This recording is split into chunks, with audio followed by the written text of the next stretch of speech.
এই মুহূর্তে সবথেকে একটি ব্রেকিং নিউজ, ভাঙড়ে এখন একটাই নাম, হ্যাঁ একটাই আলোচনার কেন্দ্রবিন্দু, নওশাদ সিদ্দিকী।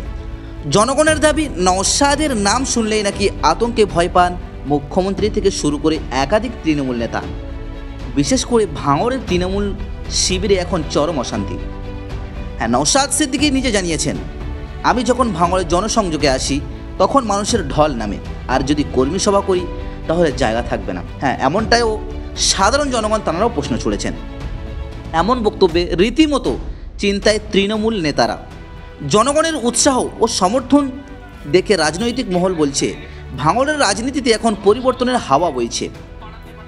অন্যদিকে দেশ বাঁচাও সামাজিক কমিটির মানবাধিকার কর্মী হোসেন গাজী, তিনি কিন্তু তীব্র আক্রমণ করেছেন তৃণমূল নেতা শওকত মোল্লার বিরুদ্ধে। তিনি অভিযোগ করেন, শওকত মোল্লার যে 100 কোটি টাকার চ্যালেঞ্জ আসলে নদী, খাল, বিল, চর বিক্রির টাকাই। এইসব দুর্নীতির সঙ্গে যুক্ত স্থানীয় তৃণমূল নেতারাই এখন ভয় পাচ্ছে নওশাদের উত্থানে। নওশাদ সিদ্দিকী তিনি স্পষ্ট জানিয়েছেন, আমি গরিব অসহায় মানুষের পাশে দাঁড়াতে চাই। মানুষ আমাকে ভোট দিয়ে বিধানসভায় পাঠিয়েছে, আবারও তারা আমাকে পাঠাবে 2026 সালের নির্বাচনে। মানুষের বিশ্বাস, নওশাদ এখন ভাঙড়ের মানুষের কণ্ঠস্বর। রাজনৈতিক বিশ্লেষণ করা বলছেন, ভাঙড়ে 2026 সালের বিধানসভা নির্বাচন হতে চলেছে রাজ্যের সবচেয়ে উত্তেজনাপূর্ণ লড়াই। নওশাদ নামে এখন আতঙ্কে ভুগছে তৃণমূলের বড় বড় নেতারা। আর জনগণ বলছে ভাঙড় মানে নওশাদ, নওশাদ মানে মানুষের নেতা। কি বলছেন নওশাদ সিদ্দিকী, শোনাবো আপনাদেরকে এই 78 নিউজের পর্দায়। বিস্তারিত জানতে সম্পূর্ণ ভিডিওটি দেখতে থাকুন। এখানেই যাচ্ছি, ভাঙড়ের যে প্রান্তে যাচ্ছি, মা বোন এবং বাপ ভাইরা স্বতঃস্ফূর্তভাবে এগিয়ে আসছে। শুধু ভাঙড় নয়, ভাঙড়ের মানুষ আমাকে ভোট দিয়ে যে জায়গায় দান করিয়ে দিয়েছে, রাজ্যের যে প্রান্তে যাচ্ছি না কেন মানুষ ব্যাপকভাবে সাড়া দিচ্ছে।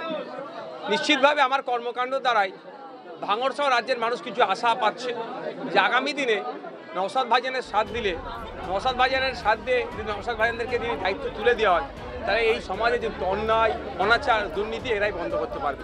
ফলে গঙ্গা ভাঙনের ওখানে, পদ্মা ভাঙনের ওখানে, চা শ্রমিকদের সমস্যা, পুরুলিয়ার সমস্যা, যাই হোক না কেন, সেই নওশাদ ভাইজান বা আইএসএফকে তারা আপন করে নিচ্ছে। এই যে মানুষের জনজোয়ার একেবারে পরিণত হচ্ছে প্রতিটা বুথে, তাহলে সেই ভয়ে কি শওকত মোল্লার মতো নাম নেন না, নটোরিয়াস ক্রিমিনাল চাপে পড়ে যাই ভাঙড়ে হবে সেটাই আমাদের লাভ। আমরা চাই ভাঙড়ের উন্নয়ন।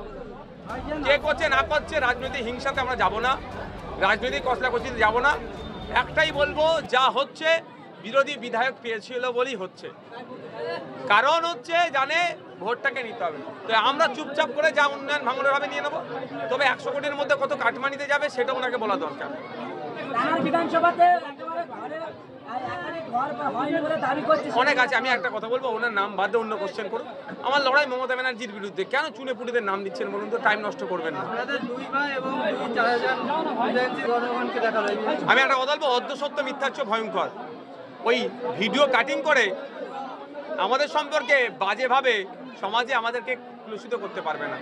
বাংলার মানুষ জানে, ভাঙড়ের মানুষ জানে, ক্যানিংয়ের মানুষ জানে, উত্তর 24 পরগনা, দক্ষিণ 24 পরগনা সহ রাজ্যের মানুষ জানে যে আমরা ন্যায়কে প্রতিষ্ঠা করার জন্য এসেছি। আমি একটা বক্তব্যের মধ্যে একবার 4 তারিখের জায়গায় 2 তারিখ বলেছিলাম। তারপরে ওইটাকে আমি আমার পক্ষ থেকে ক্লিয়ারিফিকেশন দিয়ে দিয়েছিলাম, যেটা আমার অনিচ্ছাকৃতভাবে ভুল। এটা তাহলে আমরা সেই রাজনীতি করতে এসেছি, আমরা মূল্যবোধের রাজনীতি করতে আসছি। যে সকালে এক বলবো, সন্ধ্যায় এক বলবো, সকালে শুভেন্দু অধিকারী ভালো আর সন্ধ্যায় শুভেন্দু অধিকারী খারাপ, যেভাবে ওরা করে সে কথা আমরা কাজ করব না। আমরা অন্যায়কে অন্যায় হিসাবেই বলবো। ভাইজান, এআই ফটো শওকত মোল্লার ভাইরাল হচ্ছে, তাই নিয়ে প্রশ্ন করেছিল কোনো একটা মিডিয়া। তিনি বলছেন যে এআই ছবি ভাইরাল করছে, তাদের মা বোনের যে ছবি আমাদের সাথে দিতে, তাহলে ভালো। কি বলবেন? ওই যেমন রুচি সেরকম কথা বলবেন ওনারা।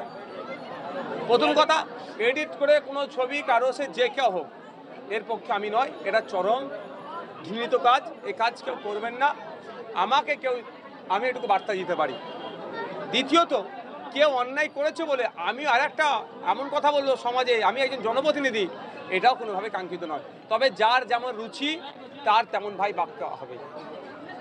ভোটের আগে নেতারা বলছে যে উন্নয়নে পূর্ব এলাকা এবং সাধারণ মানুষেরা উন্নয়ন চাইছে। আমরা তো চাইছি, তো আমিও তো উন্নয়ন চাইছি, কিন্তু আমি যে রাস্তা দিয়ে আসলাম যান বেরিয়ে যাবে।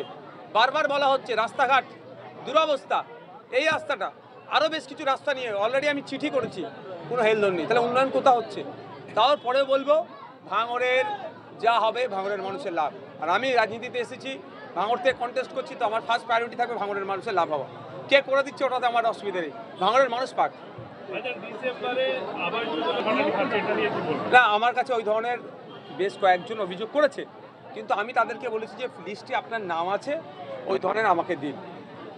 আপনাকে মিডিয়ার মাধ্যম দিয়ে বলবো, সে ভাঙড় নয়, যে কোনো প্রান্তের মানুষ যদি লিস্টে নাম আছে টাকা পাচ্ছে না, এই ধরনের যদি কোনো সমস্যার সম্মুখীন হয়, আমাকে সবাই জানে। আমার ভাঙড়ের মাঝরাইট অফিস আছে, ফুটফরাশিপে আমার বাড়ি, বিধানসভা আমি মাঝে মধ্যেই যাই। যে কোনো জায়গায় আমার নাম্বারও গুগলে গিয়ে সার্চ করলে পাবেন। আপনারা আমার সাথে যোগাযোগ করবেন। আশা করছি সেটা ভাঙড় সহ রাজ্যের মানুষের যাতে লিস্টে নাম আছে টাকা পাচ্ছে না, সেগুলো সুরাহা করার জন্য প্রয়োজনে পঞ্চায়েতের যিনি গ্রাম পঞ্চায়েত ও গ্রাম উন্নয়ন মন্ত্রী আছেন, শ্রদ্ধেয় সম্মানীয় প্রতিম মজুমদার সাহেব আছেন, তার সাথে আমি সরাসরি কথা বলব। শান্তি, রাজনৈতিক হিংসা করবেন না, আর নটোরিয়াস ক্রিমিনালের জবাব বর্তমান রাজনৈতিক পরিস্থিতিতে ভাঙড় ও পার্শ্ববর্তী এলাকা এখন সরগরম। নওশাদ সিদ্দিকীর নাম উচ্চারণ হলেই নাকি আতঙ্কে ছড়িয়ে পড়ে তৃণমূল নেতাদের মধ্যে।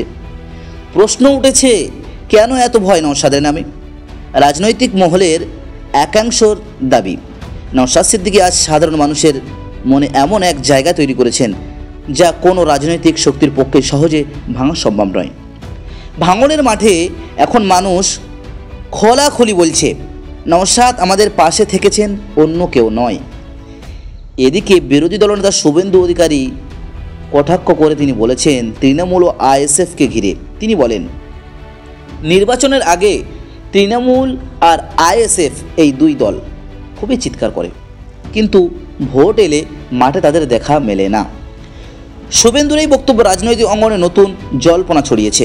তাহলে কি 2026 সালের নির্বাচনে আসল লড়াই হতে চলেছে বিজেপি বনাম তৃণমূল এবং আইএসএফ, নাকি তৃতীয় শক্তি হিসেবে উঠে আসবেন নওশাদ সিদ্দিকী ও তার দল আইএসএফ? সাধারণ মানুষের বক্তব্য আরও পরিষ্কার। তারা বলছেন, আমরা চাই সুষ্ঠু নির্বাচন, যদি নিরপেক্ষ ভোট হয় তাহলে আমরা দেখিয়ে দেব কারা ক্ষমতায় আসবে।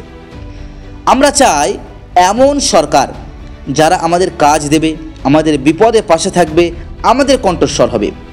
এই কথাগুলোই প্রমাণ করছে মানুষ এখন পরিবর্তনের আশা করছে, কিন্তু সেই পরিবর্তন কার পক্ষে যাবে সেটাই এখন লাখো টাকার প্রশ্ন।